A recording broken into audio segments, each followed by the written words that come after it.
Welcome to the Slop Farm. Enjoy the video. In this video, I will explain how to make perfect sticky rice.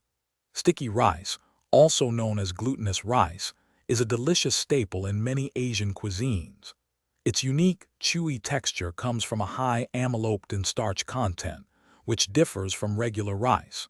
We will go through the essential steps to ensure your sticky rice turns out perfectly tender and wonderfully cohesive every single time, ready to complement your favorite meals.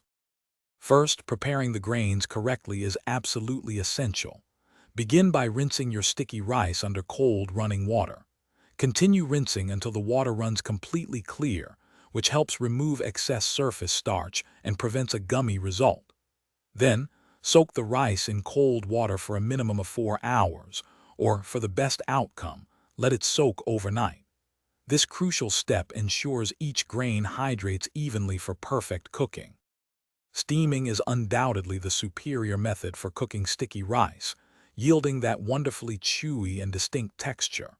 For an authentic experience, use a bamboo steamer lined with a clean cheesecloth. Place your thoroughly soaked rice into the lined steamer. Ensure the water in your pot is at a rolling boil before placing the steamer on top. Steam the rice for about 20 to 30 minutes until the grains appear translucent and are tender to the bite. Once your sticky rice is beautifully steamed, the next step is to let it rest. Remove the steamer from the heat and, keeping it covered, allow the rice to rest for about 10 minutes. This resting period is vital as it permits the steam to redistribute evenly, helping the grains firm up to their ideal sticky consistency. Finally, gently fluff the rice with a paddle or fork and serve it warm to enjoy its delightful texture with any meal. Thanks for watching. Consider subscribing if we helped you today.